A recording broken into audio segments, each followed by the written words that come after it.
10. LEWD and CRUDE. In the summer of 2021, a woman from Florida was arrested for an extraordinarily inappropriate jail visit with an inmate. Her name is Danielle Ferrero, and she exposed herself during a virtual visit with someone imprisoned at Charlotte County Jail. Her brazen exposure, which indeed the inmate enjoyed, ended up completely backfiring. She was trying to get LEWD and CRUDE with the prisoner, and she ended up being thrown behind bars. Danielle, 38 years old, spoke to the inmate at the jail's visitation center on August 8th. That was when all the nasty and inappropriate stuff happened inside the visitation building. Things got pretty heated, and it was all captured on the jail surveillance footage. Finally, Danielle left and went home. Then, when the staff at the jail looked over the footage and realized how truly strange the visitation had gotten, they put out a warrant for her arrest. She was charged with exposure within a public place and with probation violation. It looks like her little peep show got more viewers than she expected. 9. The escape. Maxine Feldstein was arrested on August 17, 2018 in Missouri. She was charged with forgery and criminal impersonation. This Arkansas woman had pretended to be a California deputy with an email to help her boyfriend escape from an Arkansas jail. There's a lot of moving pieces here, so let's break it down. Maxine used a fake email address to pretend to be a sheriff's deputy from Ventura County. She did it on July 27th. But first, the woman made a call to Sergeant R. Wingate in Washington County, pretending to be a deputy. Next, she asked about a fax she'd supposedly sent for the police to release her boyfriend Nicholas Lowe. Nicholas had been arrested for identity theft just a little while earlier. Sergeant Wingate said he'd received no fax, and that was because Maxine had never sent one. So she asked for his email, and he gave it to her, and then she sent a fake order for the inmate to be released. That same day, Nicholas Lowe walked out of jail a free man. But of course, the police eventually caught on to what had happened.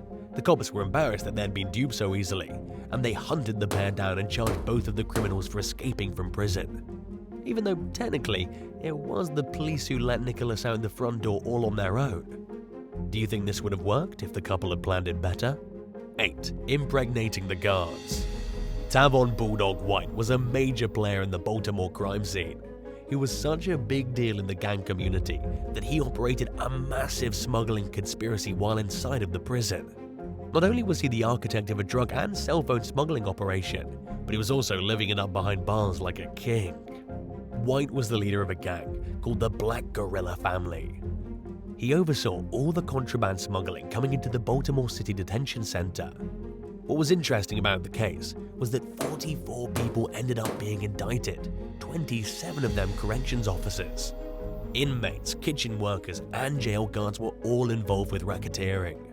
13 of these guards were female, 4 of which Tavon White had actually impregnated while he was locked up in jail. 2 of these women got his name tattooed on themselves, and all of them enjoyed being showered with expensive gifts like cars and jewelry. This operation should be a pretty big eye-opener if you've ever wondered just how corrupt the prison system is in America. And even though White and his accomplices got caught, and he was sentenced to spend 12 extra years in prison in 2015, they still enjoyed a long period of collecting fat stacks of cash from smuggling contraband between at least 2009 and 2013. White had 4 partners in prison while making thousands of dollars a month in a jail cell. 7. The Alabama Breakout. On April 29, 2022, convicted felon Casey White fled the detention center in Alabama with the help of a corrections officer. The official's name is Vicky White, and she went on the run with the prisoner for 11 days before they were finally tracked down and apprehended by authorities. They got over 200 miles, 322 kilometers, through 4 states to Evansville, Indiana. They had tens of thousands of dollars in cash to pay for wigs, hotel rooms, different vehicles, and everything else they needed to throw investigators off the case. And yet, it was this dedication to throwing cops off their trail that actually left a trail behind them. The police kept finding their abandoned vehicles, which painted a sort of roadmap for where they were going. This mistake helped the police to finally track them down and put the escapist and his accomplice behind bars. But to understand what happened here, we need to go back to 2015. That was when Casey carried out a crime spree in Alabama. He invaded some houses, carjacked some people, and got into a police chase. He was indicted in 2016 on 15 counts. And he ended up being convicted on 7 of them, including attempted murder and robbery.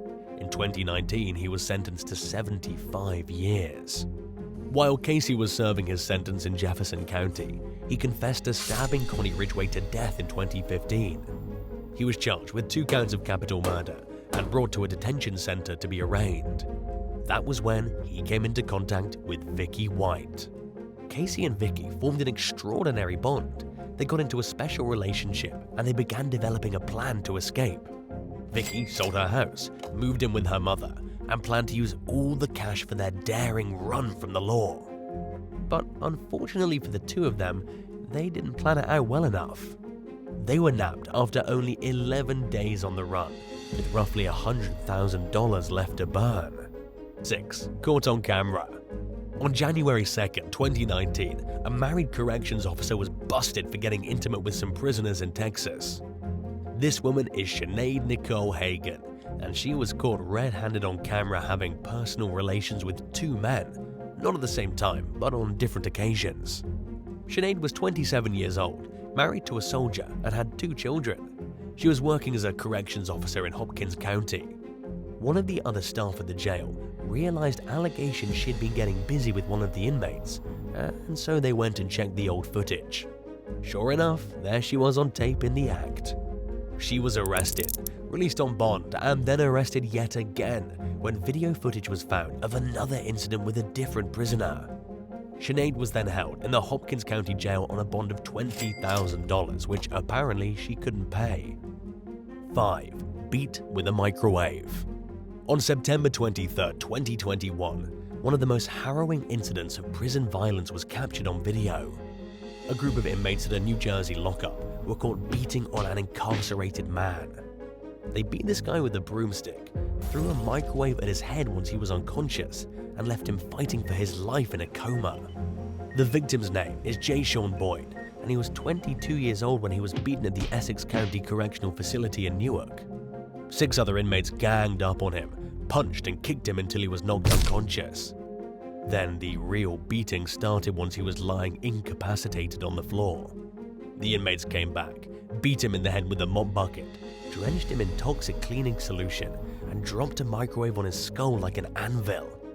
It's unclear what started the assault, but we know that Boyd suffers from schizophrenia. He was taken into custody earlier that month on a minor charge and put in the designated gang unit. Within minutes of him entering the common area, the attack started. As a result, 7 inmates of the jail were brought up on charges of attempted murder, while Boyd was placed in an induced coma at a hospital in Newark. Boyd survived the attack, but was left paralyzed. In 2022, he filed a lawsuit against the Essex County Jail, saying they didn't do enough to protect him. Boyd and his lawyers say it was their fault he was the victim of such unspeakable violence. The case is still ongoing and hasn't been resolved yet. However, experts have called it the worst jail attack ever caught on video. So, should authorities at the jail be held responsible for what happened to Boyd? 4. The hot convict. Jeremy Meeks may just be the only case in the history of prison gone right. Jeremy rose to fame in 2014 after his mugshot went viral.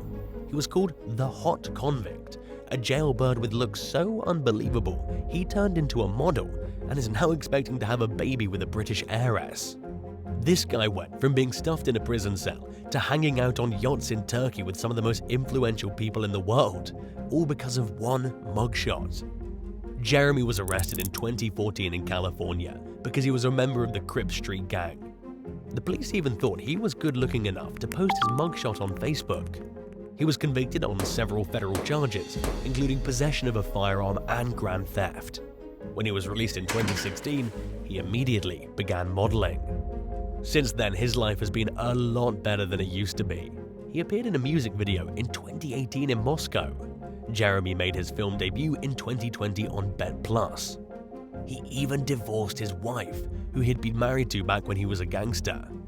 And he started dating Chloe Green, the daughter of the British businessman and billionaire Philip Green. They even have a child together. It's been reported that they've since split up, but are supposedly still on good terms. 3. Whacking Jeffrey Dahmer. Jeffrey Dahmer had an uncontrollable hunger for human flesh. His life before the police caught him was filled with murder and mayhem, but it was being sent to prison that proved to be the most significant hardship for Mr. Dahmer. In 1994, one of the worst serial killers in American history was beaten to death by another inmate, a guy named Christopher Scarver. According to Christopher himself, he killed Jeffrey Dahmer because he was sick of him. He'd grown to hate the serial killer for a whole slew of reasons. One of them was that Jeffrey would fashion human limbs out of his prison food and taunt other inmates. He would drizzle ketchup packets on the fake limbs to look like blood, and then he'd put them all over the place, mocking the other inmates with the sick things he'd done. For the first few years in prison, Jeffrey's status as a cannibal made him somewhat untouchable. After that, he was a madman and people knew to stay away from him. But after spending 2 years with Jeffrey in the Columbia Correctional Institution, Christopher couldn't take it anymore. So, on the morning of November 28, 94, Christopher crushed Dahmer's skull with a metal bar from the gym. Do you think Dahmer got what he deserved? 2. Supply and demand. In May 2022, a corrections officer at the Tabor Correctional Institution in North Carolina was arrested. Derek C. Madden is currently facing dozens of charges, including trafficking opium and possession with intent to distribute. When the police raided Derek's house, they found 99 guns and heaps of drugs, cocaine, different kinds of opioids, and enough fentanyl to kill 12,000 people. This guy had revolvers, automatic weapons, handguns, and just about every weapon you can think of stored in his house. He was busted after an investigation that went on for months. According to Sheriff Bernice Wilkins, he'd never seen so many guns in a single location. The sheriff also says Derek was using his influence and power in the prison where he worked on shipping in drugs and weapons. He was sending contraband straight to the inmates' mailboxes. And since he'd been employed at the state prison since October 2016, that means he could have been supplying prisoners with raw narcotics for 6 years straight. 1. Texas Manhunt. The manhunt is still ongoing right now as of May 15, 2022, for an escaped Texas murderer. This murderer broke out of his restraints while on a prison bus, attacked the driver, and got away on foot. His name is Gonzalo Lopez, and he was serving a life sentence for murder. But, according to the Texas Department of Criminal Justice, he got away in Leon County as the prison bus drove along Highway 7 near Centerville. That's about 120 miles from Houston. After getting out of his restraints, Gonzalo attacked the driver, stabbed him with an unidentified object, and then bailed out of the bus. One of the officers on the bus chased after him and fired his gun off at the fleeing felon, but hit nothing but air. The last time Gonzalo was seen, he was fleeing across a cow pasture.